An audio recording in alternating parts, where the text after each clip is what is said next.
बिस्मिल्लाहिर्रहमानिर्रहीम। अस्सलाम वालेकुम। I am Mohammad Wasim Saqib, your chemistry teacher. बेटा आज हमने एनएमडी कैट का लेक्चर नंबर 16 डिस्कस करना है। तो आइए चलते हैं बोर्ड की तरफ।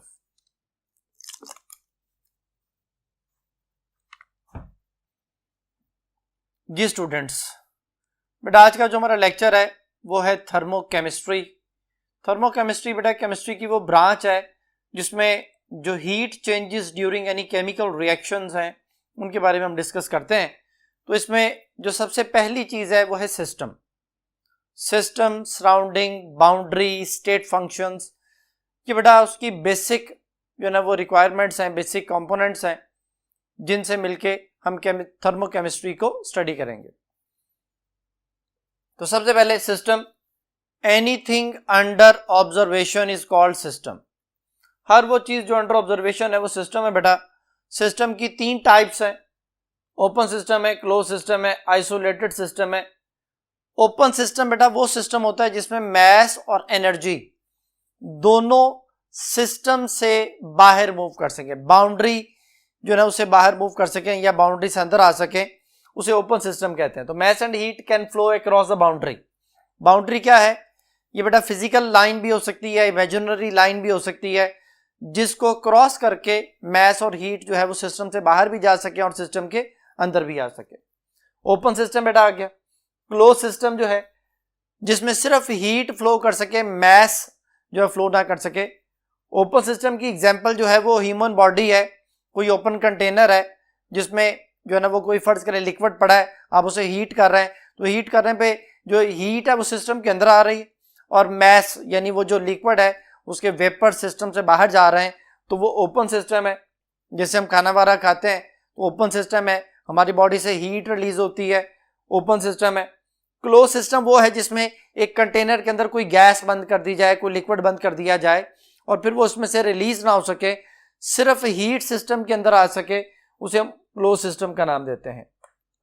आइसोलेटेड सिस्टम बेटा ऐसा सिस्टम जिसमें ना हीट ना मैस, कोई चीज जो है वो सिस्टम की बाउंड्री के अक्रॉस फ्लो ना कर सके। जैसे थर्मस फ्लास्क होती है, आप उसमें कोई चाय वगैरह रख देते हैं तो वो कई घंटों तक गर्म रहती है, यानी उसमें कोई हीट जो है वो सिस्टम में से लूज नहीं हो रही। कोई मैस, अगर उसमें से आप कोई भी जो ना वो लिक्विड वगैरह बाहर नहीं निकाल रहे तो फिर मैस भी सिस्टम से बाहर मूव नहीं कर रहा। तो मैस और हीट दोनों सिस्टम की बाउंड्री के अंदर कंटेन्ड रहते हैं, तो हम ये कहते हैं कि जो ना दोनों फ्लो नहीं कर सकते अक्रॉस द बाउंड्री, उसे आइसोलेटेड सिस्टम जो है वो कहा जाता है। अब सिस्टम के बाद जो नेक्स्ट चीज है वो है स्टेट फंक्शन। स्टेट फंक्शन क्या चीज है? स्टेट फंक्शन बेटा वो जो है ना वो पैरामीटर है जो कि किसी भी सिस्टम की स्टेट को डिफाइन कर रहा होता है, इसलिए स्टेट फंक्शन कहलाता है।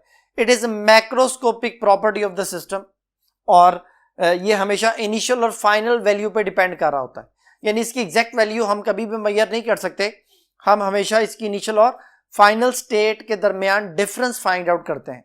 तो चूंकि डिफरेंस फाइंड आउट करते हैं इसलिए बेटा इनमें हर एक के साथ डेल्टा यानी चेंज का साइन जो है वो मेंशन किया जाता है। ये बेटा पाथ पे डिपेंड नहीं करता, मतलब अगर फर्ज करें कि आपने किसी भी सिस्टम का टेम्परेचर बढ़ाना है तो टेम्परेचर बढ़ाने के लिए आप उसमें हीट उसे प्रोवाइड करें, एक पाथ, और दूसरा पाथ यह है कि आप उस पर प्रेशर बढ़ा दें। प्रेशर बढ़ाने से जो है ना वो मॉलिक्यूल्स एक दूसरे के करीब आते हैं, उनकी काइनेटिक एनर्जी बढ़ती है, काइनेटिक एनर्जी बढ़ती है तो फिर उनकी ऑटोमेटिकली टेम्परेचर भी इंक्रीज होती है। तो फिर टेम्परेचर बढ़ाने के दो तरीके, यानी टेम्परेचर बढ़ाना है जैसे मर्जी बढ़ाएं, पाथ पे डिपेंड नहीं कर रहा बल्कि इनिशियल फाइनल स्टेट पे डिपेंड कर रहा है। तो बेटा temperature, pressure, volume, entropy, delta S जो है वो एंट्रोपी है। एंट्रोपी क्या होती है? एंट्रोपी है measurement of the disorderness of the system. किसी भी सिस्टम को कितना डिसऑर्डर किया गया वो उसकी बेटा एंट्रोपी कहलाती है। बच्चों को समझाने के लिए हम कहते हैं कि जी आइस में वाटर मॉलिक्यूल ज्यादा अरेंज्ड हैं, ज्यादा ऑर्डर्ड हैं, तो उसकी एंट्रोपी कम है। जैसे ही आइस मेल्ट होती है, लिक्विड में चेंज होती है, एंट्रोपी थोड़ी ज्यादा होगी क्योंकि रैंडमनेस बढ़ गई, डिसऑर्डरनेस बढ़ गई। और फिर जब आप लिक्विड को हीट करके स्टीम में या वेपर्स में कन्वर्ट करते हैं तो एंट्रोपी मजीद ज्यादा हो जाती है। तो यू कैन से दैट कि गैसियस स्टेट में एंट्रोपी ज्यादा होती है, लिक्विड में उससे कम और सॉलिड में सबसे कम होती है। और फिर डेल्टा ई है, इंटरनल एनर्जी है, sum of all energies is called internal energy, ये भी एक स्टेट फंक्शन है। डेल्टा एच एंथैल्पी है, amount of heat at constant pressure is called enthalpy. तो ये बेटा ये सारे स्टेट फंक्शंस हैं, लेकिन जो स्टेट फंक्शन नहीं है वो कौन से हैं? मास, हीट, एनर्जी, वर्क। ये बेटा वो चार चीजें हैं जो कि जो ना वो स्टेट फंक्शन नहीं है, ये हमेशा कांस्टेंट्स रहती हैं। इनके लॉ ऑफ कंजर्वेशंस बने हुए हैं, कांस्टेंट लॉ जिन्हें बोलते हैं, मतलब इनमें कोई चेंज नहीं आता।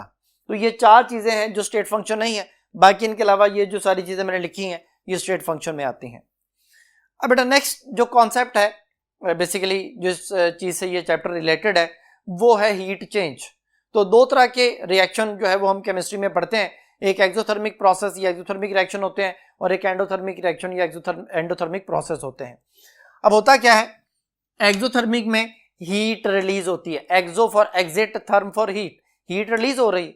एक्सोथर्मिक मीन हीट उसमें से सिस्टम से बाहर निकल रही। जो चीज भी सिस्टम से बाहर निकलेगी उसे हमेशा नेगेटिव कंसिडर किया जाएगा। हीट जो है ना वो माइनस हो रही है तो इट मींस हीट सिस्टम से बाहर निकल रही है। जो चीज सिस्टम के अंदर आएगी वो हमेशा पॉजिटिव कंसिडर होगी। तो एंडोथर्मिक में जो डेल्टा एच है वो पॉजिटिव कंसिडर किया जाता है। तो हम उसको ग्राफ से समझते हैं। जो एक्सोथर्मिक है उसमें एंथैल्पी ऑफ द रिएक्टेंट जो है ये हमेशा हाई होगी, एनर्जी ऑफ द रिएक्टेंट हमेशा ज्यादा होगी, प्रोडक्ट की एनर्जी हमेशा कम होगी। और एंडोथर्मिक में रिएक्टेंट लो एनर्जी पे होंगे, उनकी एंथैल्पी कम होगी और प्रोडक्ट की एंथैल्पी जो है वो ज्यादा होगी। तो यहां पे मेंशन किया हुआ मैंने कि प्रोडक्ट की एंथैल्पी ज्यादा है रिएक्टेंट से, यहां पे मेंशन किया हुआ है कि रिएक्टेंट की एंथैल्पी ज्यादा है प्रोडक्ट से। अब मोस्ट इंपॉर्टेंट चीज, यहां पे रिएक्टेंट के मॉलिक्यूल्स ऑलरेडी हाई एनर्जी पे हैं। हाई एनर्जी पे मीन उन्हें थोड़ी सी एनर्जी चाहिए रिएक्शन स्टार्ट करने के लिए। The amount of energy required to start the chemical reaction is called activation energy. तो बेटा इसकी एक्टिवेशन एनर्जी बड़ी थोड़ी होती है, इसलिए रिएक्शन हमेशा फास्ट होता है। यानी थोड़ी सी एनर्जी रिक्वायर्ड होने पे ये रिएक्शन जो है वो स्टार्ट हो जाता है। मतलब ये हुआ कि इसके रिएक्टेंट के जो बॉन्ड्स हैं वो अनस्टेबल हैं, यानी बॉन्ड तोड़ने के लिए जो एनर्जी चाहिए वो बड़ी थोड़ी है और बॉन्ड बनते हुए जो एनर्जी रिलीज होती है वो बहुत ज्यादा है। इसलिए आप ये कह सकते हैं कि energy released during the bond formation is greater than the energy required during the bond breaking।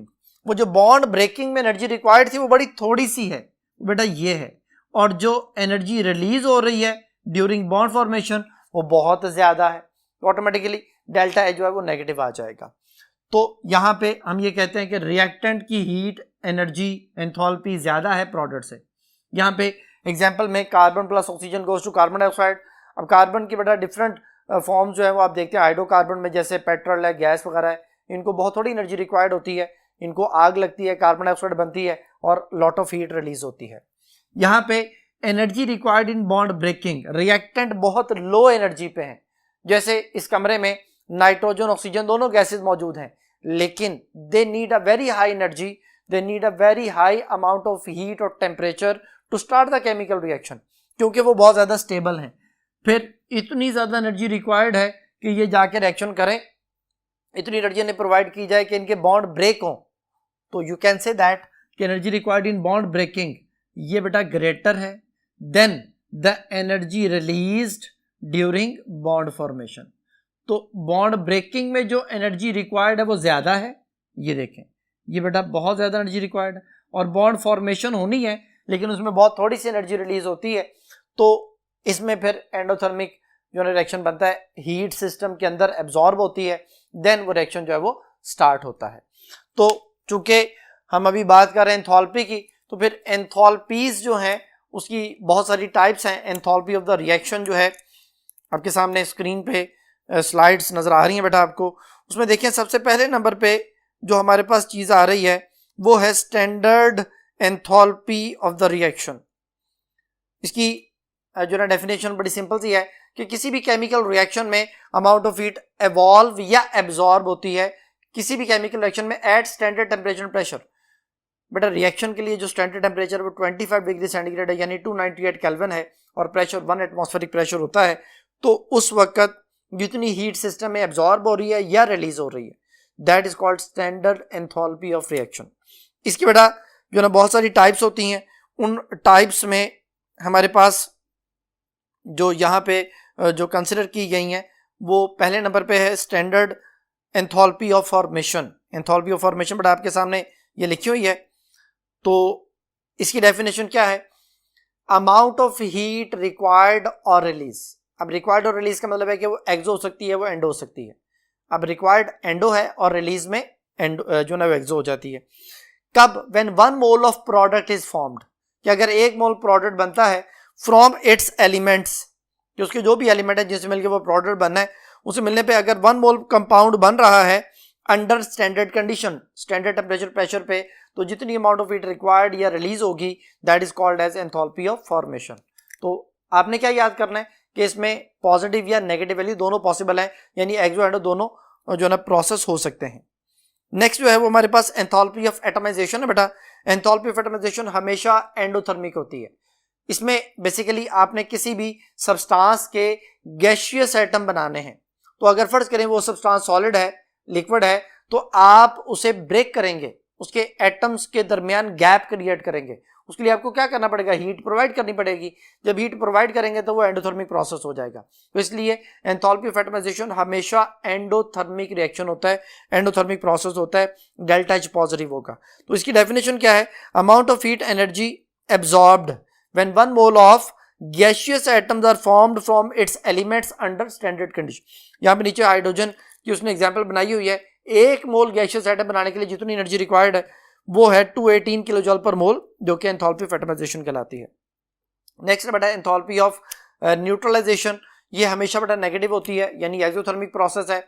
इसमें क्या होता है? न्यूट्रलाइजेशन का प्रोसेस होता है। When 1 mole of H ion from acid and 1 mole of OH ion from base combine together to form 1 mole of water, कि 1 मोल water बनाने के लिए, जो कि कैसे बनेगा? 1 मोल H आयन आएंगे from acid, 1 mole OH ion आएंगे फ्रॉम बेस, और ये दोनों मिलकर वाटर बना देंगे। तो जितनी हीट रिलीज होगी that is called as enthalpy of neutralisation. तो एक स्ट्रॉन्ग एसिड स्ट्रॉन्ग बेस के लिए ये वैल्यू -57.4 किलो जूल पर मोल होती है। फिर नेक्स्ट बेटा एंथैल्पी ऑफ कंबस्टन। कंबस्टन का मतलब होता है कि किसी भी चीज को ऑक्सीजन की मौजूदगी में जलाना। अब एंथैल्पी ऑफ कंबस्टन में क्या होता है? ये हमेशा इसमें जो है ना एक्सोथर्मिक प्रोसेस होता है, हीट रिलीज होती है। तो amount of heat evolve when 1 mole of substance is completely burned in excess of oxygen under standard condition at STP. तो जितनी अमाउंट ऑफ हीट रिलीज होती है, जैसे कार्बन डाइऑक्साइड जब बनती है तो -393.7 किलो जूल पर मोल जो है वो एनर्जी रिलीज होती है। और लास्ट पे है एंथैल्पी ऑफ सॉल्यूशन। तो बट एंथैल्पी ऑफ सॉल्यूशन जो है ये अमाउंट ऑफ हीट रिक्वायर्ड भी हो सकती है और रिलीज भी हो सकती है, यानी एक्सो एंडो दोनों पॉसिबल हैं। When 1 mole of substance is dissolve in excess solvent, जब आप 1 मोल सॉल्यूट को किसी भी जो है एक्सेस अमाउंट ऑफ सॉल्वेंट में डिसॉल्व करते हैं, तो जितनी amount of heat required release होगी वो उसकी एंथैल्पी ऑफ सॉल्यूशन होगी। जो यहाँ पे अमोनियम क्लोराइड के लिए उसने एंडोथर्मिक प्रोसेस बताया हुआ 16.2 किलो जूल पर मोल जो है वो एनर्जी रिलीज होती है। अब बेटा नेक्स्ट टॉपिक को समझने के लिए हम नेक्स्ट बोर्ड की तरफ चलते हैं। जी स्टूडेंट्स, बेटा एंथैल्पीज को मेजर करने के लिए हमारे पास जो इंस्ट्रूमेंट है वो है कैलोरीमीटर। कैलोरीमीटर की बेटा 16 टाइप्स होती हैं, लेकिन फिलहाल यहाँ पे आपके कोर्स में 2 टाइप्स मौजूद हैं। एक है ग्लास कैलोरीमीटर और दूसरा है बॉम्ब कैलोरीमीटर। तो ग्लास कैलोरीमीटर जो है वो एंथैल्पी ऑफ न्यूट्रलाइजेशन को मेजर करने के लिए होता है बेटा, और इसका जो फार्मूला है डेल्टा एच एन या equal to Q, Q heat है, ये भी हीट ही है, M S delta T. M is the mass, वो जो रिएक्टेंट्स है उनका टोटल मैस कितना बनेगा, और S is a specific heat, delta T जो है वो टेम्परेचर है बेटा। इसी तरह जो बॉम्ब कैलोरीमीटर है वो enthalpy of combustion find out करने के लिए होता है, और इसको भी आप क्यू कह सकते हैं। ये सी डेल्टा टी के इक्वल है, क्योंकि इसमें हम कंसिडर करते हैं कि मैस ऑफ 1 ग्राम, हमारे पास सब्सटेंस जो है उसका 1 ग्राम मैस होना चाहिए, जो कि आप उसको कंबस्ट कर रहे होंगे इन एक्सेस ऑफ ऑक्सीजन। तो C delta T, C is called as heat capacity.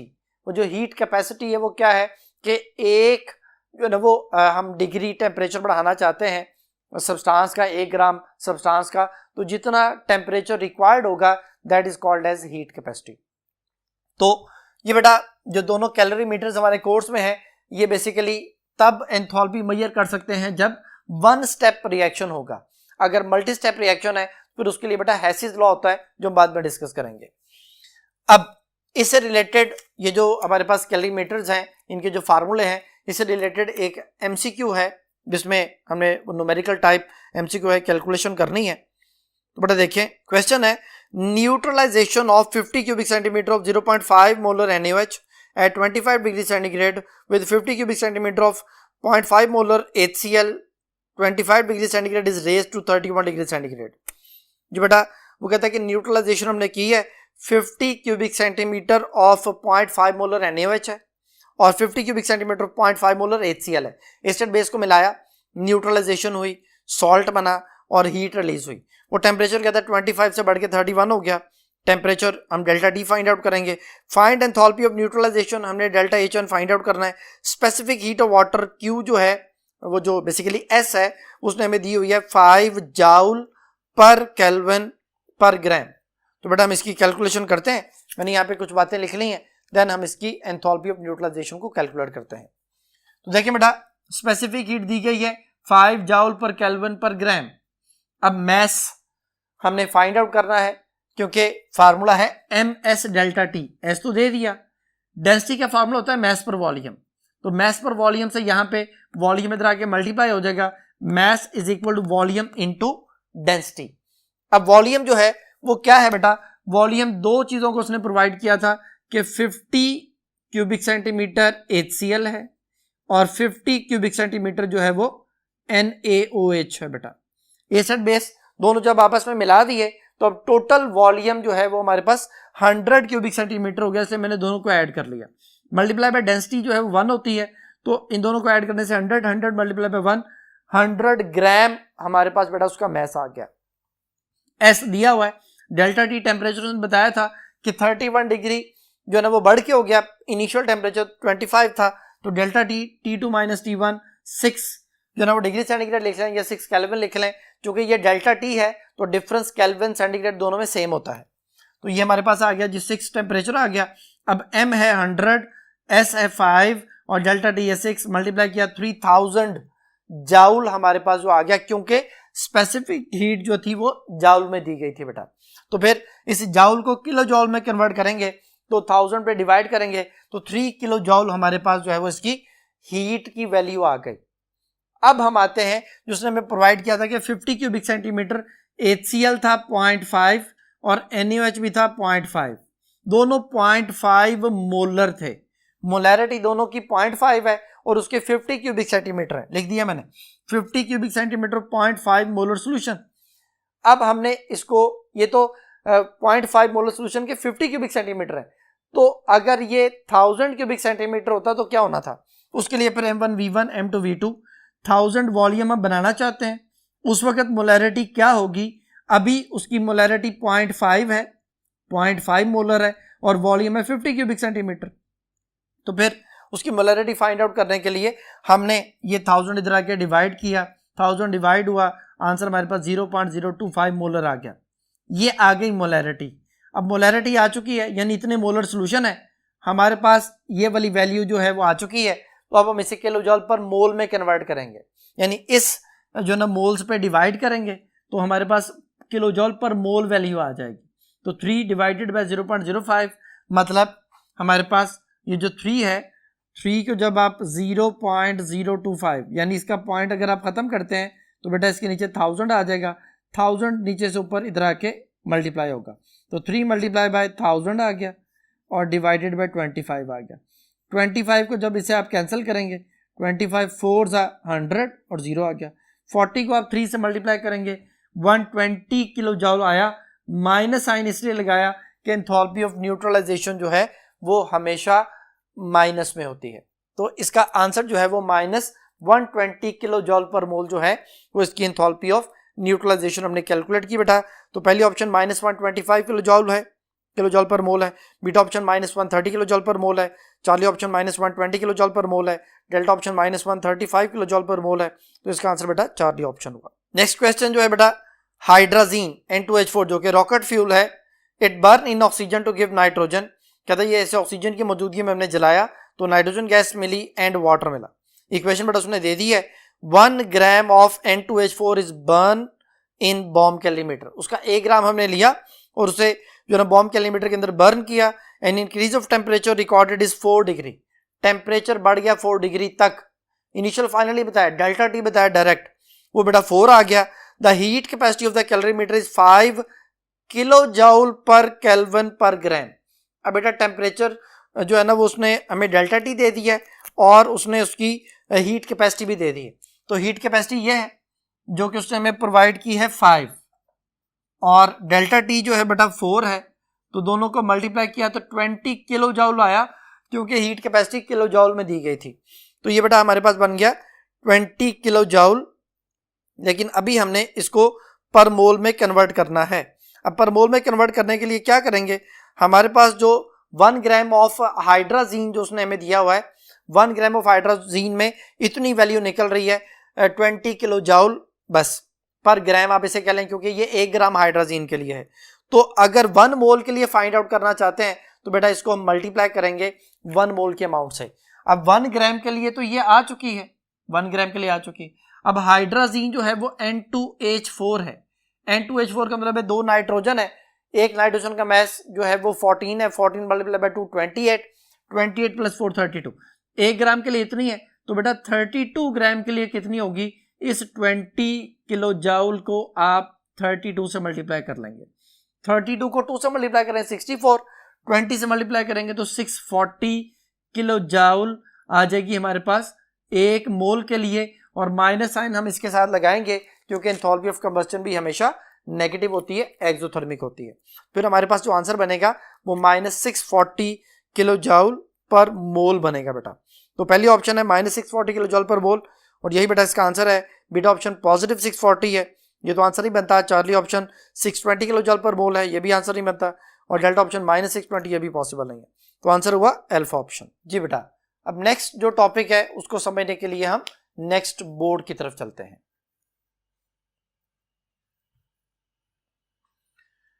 Ji students, बेटा नेक्स्ट टॉपिक है फर्स्ट लॉ ऑफ थर्मोडायनेमिक्स, जिसको आप जानते हैं कि it is another form of law of conservation of energy. Law of conservation of energy क्या होती है कि energy can not be created not be destroyed but can be change from one form to another form.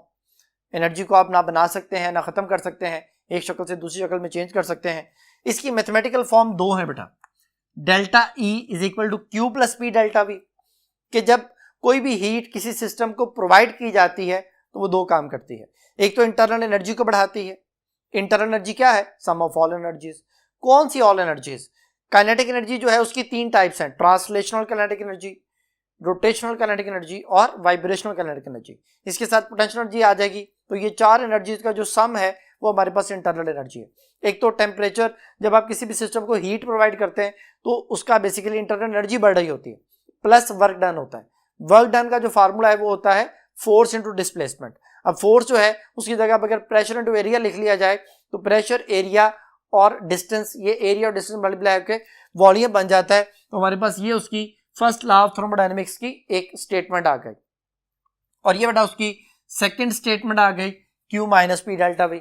तो जैसे मैंने अभी आपको बताया था कि जो चीज भी सिस्टम के अंदर आती है वो हमेशा पॉजिटिव होगी और जो चीज सिस्टम से बाहर निकलेगी वो नेगेटिव होगी।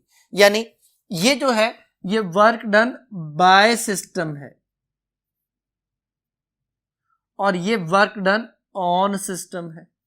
तो ऑन सिस्टम यानी सिस्टम के अंदर वर्क आ रहा है इसलिए पॉजिटिव है, और वर्क डन सिस्टम से बाहर जा रहा है, बाहर वर्किंग हो रही है, तो फिर work done by the system है जो कि नेगेटिव होता है। तो ये नेगेटिव वैल्यू आ गई, ये पॉजिटिव वैल्यू आ गई। अगर मैं वॉल्यूम को कांस्टेंट कर दूं, अगर वॉल्यूम कांस्टेंट होता है तो डेल्टा V 0 हो जाएगा, यानी चेंज इन वॉल्यूम नहीं आएगा, वॉल्यूम फिक्स हो गया।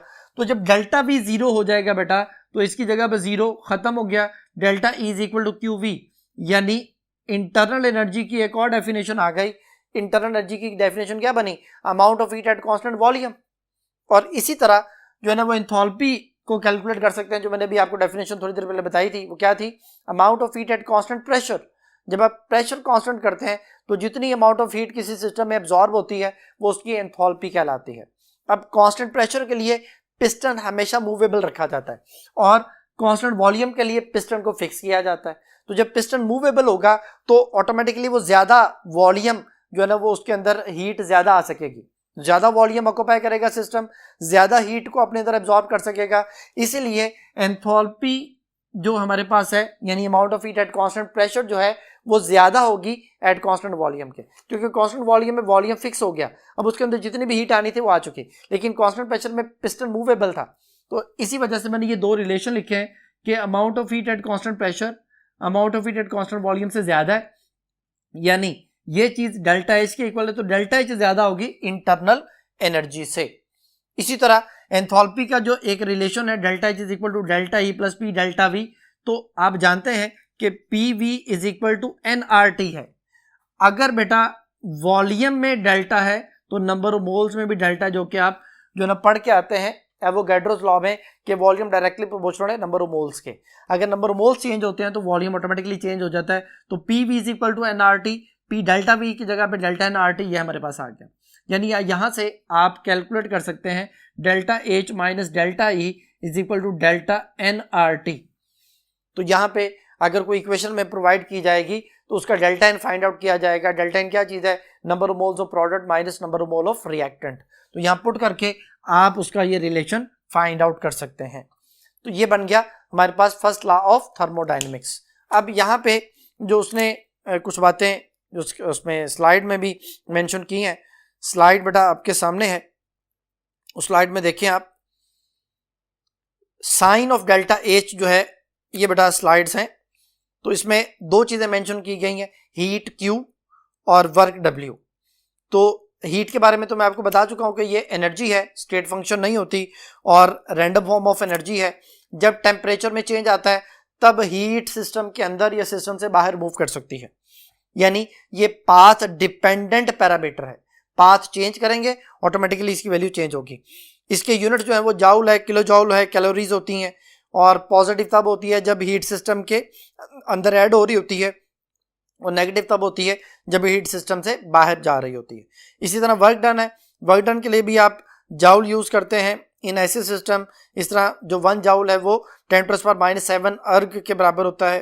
अर्ज होते हैं बेटा, या 1 न्यूटन मीटर या 1 किलोग्राम पर मीटर स्क्वायर पर सेकंड स्क्वायर जो है बन जाता है। 1 किलोग्राम मीटर स्क्वायर पर सेकंड स्क्वायर बनता है। तो ये सारे जो है ना वो 1 जाउल के यूनिट्स हैं बेटा।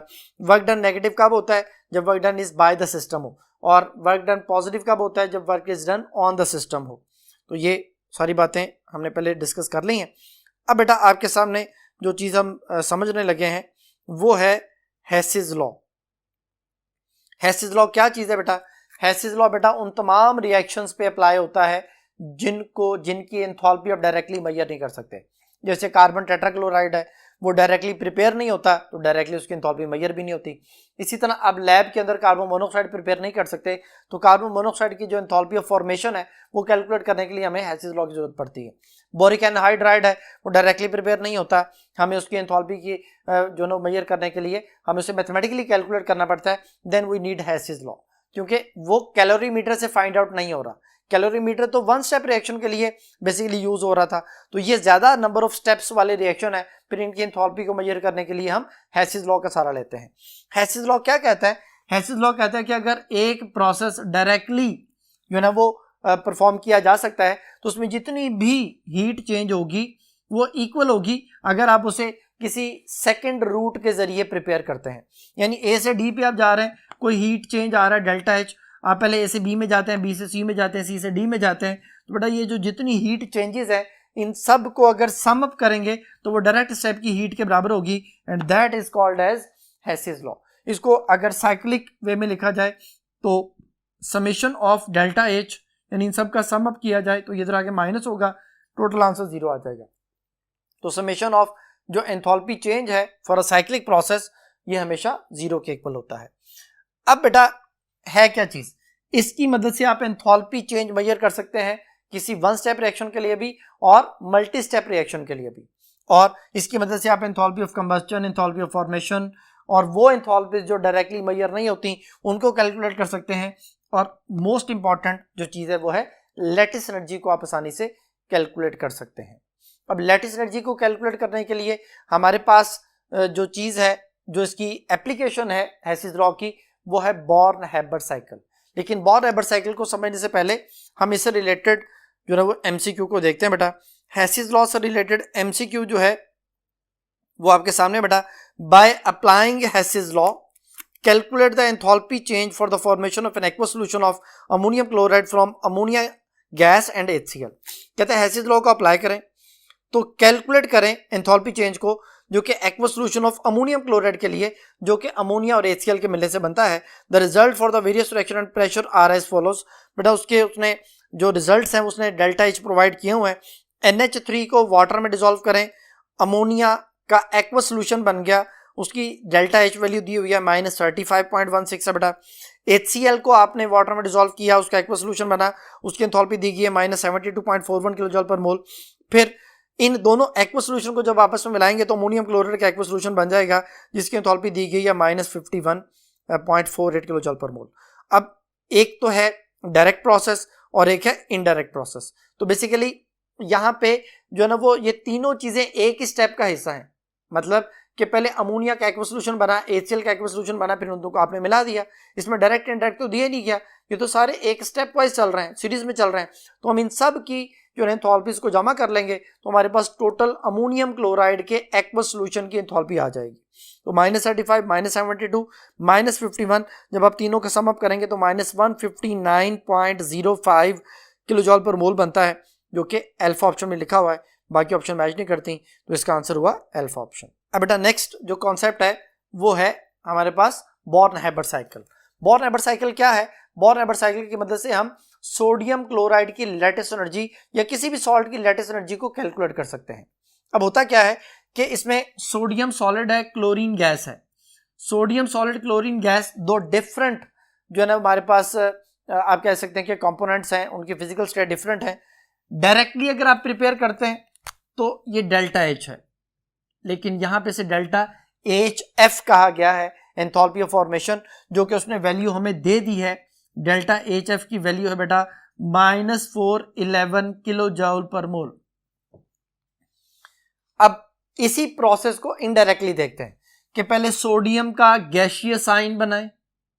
अब सोडियम का गैसीय आयन बनाने के लिए दो स्टेप आपको चाहिए।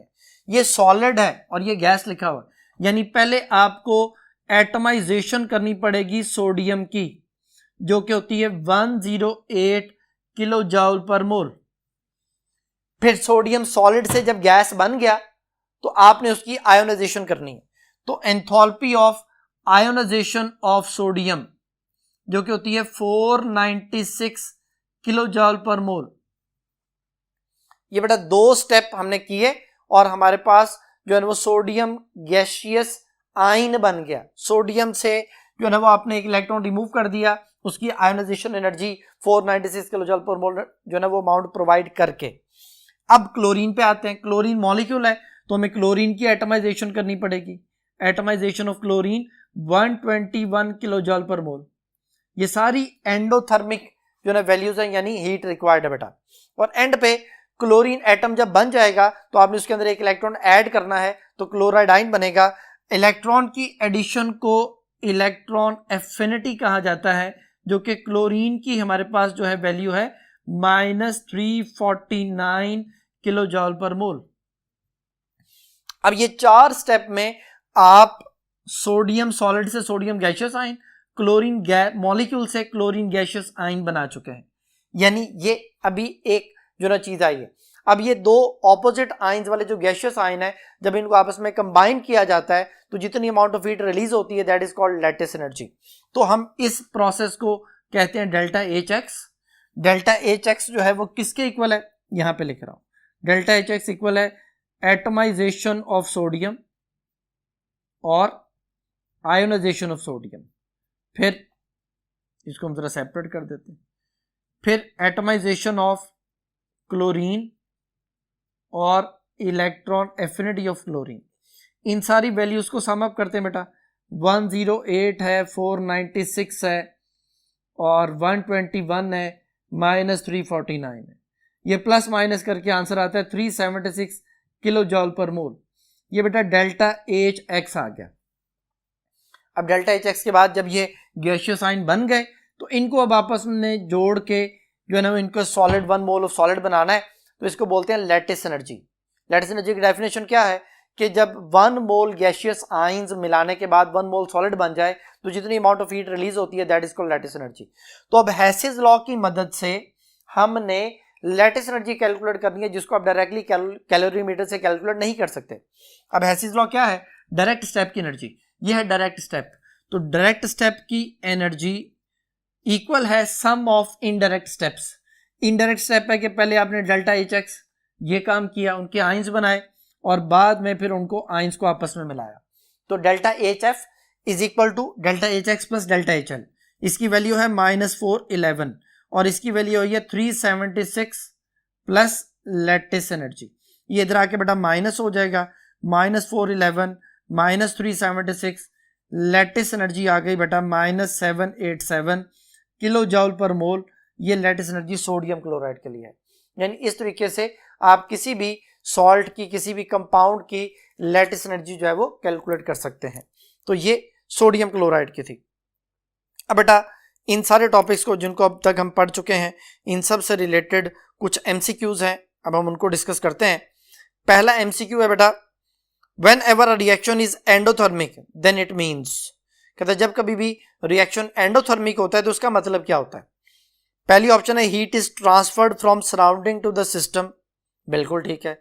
एंडोथर्मिक है तो इसका मतलब है हीट एब्जॉर्ब करेगा, यानी सराउंडिंग से सिस्टम की तरफ जो है वो हीट आएगी, पहली बात सही है। बीटा ऑप्शन है heat content of the product is greater than those of the reactant, कि जो प्रोडक्ट की हीट है वो ज्यादा है और रिएक्टेंट की कम है, यानी रिएक्टेंट बहुत लो एनर्जी पे है, स्टेबल है, उन्हें जब तक हीट प्रोवाइड नहीं की जाएगी रिएक्शन नहीं होगा। यानी दूसरी बात भी सही है। तो फिर ये दोनों बातें अगर सही हैं तो चार्ली आंसर होगा बोथ ए एंड बी। और डेल्टा ऑप्शन है heat content of the reactant is greater than those of the product, तो ये गलत है, ये एक्सोथर्मिक के लिए होता है, क्योंकि उसने सवाल में एंडोथर्मिक बता दिया था, इसलिए बेटा डेल्टा पॉसिबल नहीं है। इसका आंसर है चार्ली ऑप्शन। नेक्स्ट क्वेश्चन है बेटा, what type of the reaction constitute a limiting case between the spontaneous and non spontaneous reaction. ये बेटा स्पॉन्टेनियस प्रोसेस वो प्रोसेस होता है जो खुद ब खुद हो रहा हो, जो नेचुरल प्रोसेस है, जिसको स्टार्ट होने के लिए वेरी लिटिल अमाउंट में एनर्जी रिक्वायर्ड होती है, जिसकी जो हमारे पास हीट है मोस्टली वो एक्सोथर्मिक होता है। चंद एक स्पेशल केस है, जैसे वाटर, उसमें जो वाटर इवेपोरेशन जो उसकी है ये एंडोथर्मिक है लेकिन स्पॉन्टेनियस है, और किसी सॉल्ट की जो आयोनाइजेशन है ये एंडोथर्मिक होती है लेकिन स्पॉन्टेनियस होती है।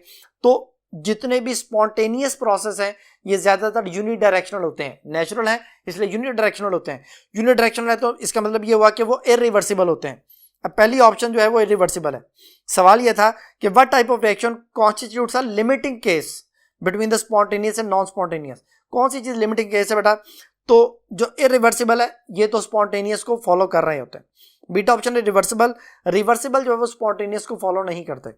और जो चार्ली ऑप्शन है न्यूक्लियर रिएक्शन, ये भी इसमें नहीं न्यूक्लियर रिएक्शन आ सकते हैं क्योंकि न्यूक्लियर रिएक्शन भी सिंगल स्टेप होते हैं या यूनिडायरेक्शनल होते हैं, और थर्मल रिएक्शन ये भी जो है वो यूनिडायरेक्शनल हो सकते हैं। तो रिवर्सिबल रिएक्शन जो है वो नॉन स्पॉन्टेनियस की पहचान है, तो ये लिमिटिंग केस हो जाएगा, यानी इसका आंसर होगा बीटा ऑप्शन। नेक्स्ट क्वेश्चन है बेटा, mark the incorrect statement. Incorrect statement बेटा हमने बतानी है। अल्फा ऑप्शन है system, anything which is under observation, बिल्कुल ठीक है। बीटा ऑप्शन है बीकर, बीकर जो है वो सिस्टम होता है, बीकर सिस्टम नहीं हो सकता, बीकर बेटा बाउंड्री होती है। बीकर के अंदर जो भी आप कंपाउंड, लिक्विड, गैस जो भी चीज रखेंगे वो सिस्टम है। बीकर बाउंड्री है जो इसको जो है ना वो से बचा रही है सराउंडिंग से, तो it is non as boundary, it is not system. Charlie option है surrounding environment of the system, हर वो चीज जो सिस्टम को इफेक्ट करती है उसकी सराउंडिंग है बेटा। चार्ली ऑप्शन भी ठीक है। डेल्टा ऑप्शन है बाउंड्री, द इंटरफेस रियल और इमेजिनरी, वो हद जो कि रियल भी हो सकती है इमेजिनरी भी हो सकती है, which is separate system and surrounding, जो सिस्टम और सराउंडिंग को अलग अलग करें वो बाउंड्री कहलाती है, ठीक है। डेल्टा ऑप्शन भी ठीक है। बीटा ऑप्शन गलत है क्योंकि बीटा सराउंड जो है ना वो बाउंड्री बनती है, सिस्टम नहीं। नेक्स्ट क्वेश्चन बेटा, which of the following has a minimum heat of neutralisation. कहते हैं किसकी जो है ना एंथैल्पी ऑफ न्यूट्रलाइजेशन जो है वो सबसे कम होगी। तो बेटा जिस केस में वीक एसिड वीक बेस बनेंगे उसकी एंथैल्पी ऑफ न्यूट्रलाइजेशन सबसे कम होगी। पहली ऑप्शन जो अमोनियम हाइड्रोक्साइड और एसिटिक एसिड है, वीक बेस है अमोनियम हाइड्रोक्साइड और वीक एसिड है एसिटिक एसिड, तो इसी में जो है ना वो ये आंसर बन सकता है। लेकिन बीटा ऑप्शन को देखें, KOH और HNO3 है, स्ट्रॉन्ग बेस स्ट्रॉन्ग एसिड है, इसमें तो हीट ज़्यादा रिलीज होगी। चार्ली ऑप्शन है NaOH और H2SO4, ये भी स्ट्रॉन्ग एसिड स्ट्रॉन्ग बेस है, इसमें भी हीट ज़्यादा रिलीज होगी। डेल्टा ऑप्शन है NaOH और HCl, ये भी स्ट्रॉन्ग एसिड स्ट्रॉन्ग बेस है, इसमें भी ज़्यादा हीट रिलीज होगी। अल्फा जो है उसमें वीक एसिड वीक बेस है, इसलिए उसमें मिनिमम हीट ऑफ न्यूट्रलाइजेशन होगी बेटा। नेक्स्ट जो एमसीक्यू है वो हेसिस लॉ से है। If a chemical change take place by several different routes the overall energy change is the same regardless of the route by which the chemical change occur provided the initial final conditions are the same. ये वही वाला concept है कि अगर एक जो reaction है, एक प्रोसेस जो है, केमिकल चेंज जो है वो एक से ज़्यादा स्टेप में हो सकती है, तो जो ओवरऑल एनर्जी चेंज है वो दोनों में दोनों तरफ से सेम रहेगी, चाहे वो सिंगल स्टेप में हो जाए या वो डिफरेंट जो है स्टेप्स में जो है कंप्लीट हो रहा हो, दोनों में टोटल एनर्जी चेंज जो है वो सेम रहना है। This is in accordance to, ये किसकी डेफिनेशन है? ये हेसिस लॉ की है। पहली ऑप्शन है law of mass action, beta option है हेसिस लॉ, ये इसका आंसर है बेटा। चार्ली ऑप्शन जाउल्स लॉ है, delta option first law of thermodynamics है, तो इसका आंसर हुआ बीटा ऑप्शन। नेक्स्ट क्वेश्चन बेटा एंथैल्पी ऑफ फॉर्मेशन के हवाले से है। एंथैल्पी ऑफ फॉर्मेशन की डेफिनेशन अभी थोड़ी देर पहले आपको बताई थी। 1 मोल ऑफ कंपाउंड के लिए जितनी हीट रिक्वायर्ड या रिलीज होती है वो एंथैल्पी ऑफ फॉर्मेशन होती है। Enthalpy of formation for 1 mole of carbon dioxide is 200 kilo जॉल पर मोल। कहते हैं कार्बन डाइऑक्साइड के लिए कि 1 मोल के लिए जो एंथैल्पी ऑफ फॉर्मेशन है वो 200 किलो जॉल पर मोल है बेटा। What will be enthalpy of the combustion for 3 gram of carbon. Carbon के अगर 3 ग्राम हो तो क्या होगा? देखिए बेटा, carbon plus oxygen goes to carbon dioxide, heat release हो रही है या हीट रिक्वायर्ड है 200 किलो जॉल पर मोल। ये 1 मोल के लिए है बेटा। अभी यहां पे अगर आप इसको देखें, कार्बन डाइऑक्साइड का 1 मोल बनाने के लिए कार्बन के 12 ग्राम, क्योंकि ये 1 मोल है, 1 मोल में 12 ग्राम। अब 12 ग्राम से 200 किलो जॉल एनर्जी रिलीज होती है, तो कहता है 3 ग्राम से क्या होगा? 12 से 200 है तो 3 आएगा कैसे? अगर आप इसको 4 पे डिवाइड करें तो इसको भी 4 पे डिवाइड करना पड़ेगा, तो ये हमारे पास आ जाएगा 3 ग्राम और ये आ जाएगा 50 किलो जॉल। तो फिर इसका मतलब ये हुआ कि 3 ग्राम कार्बन की कंबस्टन से जो एनर्जी रिलीज होनी है वो 50 किलो जॉल जो है वो रिलीज होगी। तो पहली ऑप्शन है 100 किलो जॉल, बीटा ऑप्शन 50 किलो जॉल है बेटा, चार्ली ऑप्शन 200 किलो जॉल है, डेल्टा ऑप्शन 400 किलो जॉल है, तो आंसर हुआ बीटा ऑप्शन। लास्ट क्वेश्चन है बेटा एमसीक्यू है। 1 joule is equivalent to dash calories. 1 joule कितने कैलोरीज के इक्वल है? तो बेटा जॉल जो है वो हमारे पास एक बड़ा यूनिट है, कैलोरी छोटा यूनिट है। तो पहली ऑप्शन है 8.14, बीटा ऑप्शन है 41.84, चार्ली ऑप्शन है 1/4.184 और डेल्टा ऑप्शन है 4.184। तो 1 joule is equal to 4.184 calories के इक्वल है बेटा। ये था बेटा आज का टॉपिक। उम्मीद है कि आपको ये सारी बातें समझ आ गई होंगी। नेक्स्ट टॉपिक तक के लिए अल्लाह हाफिज।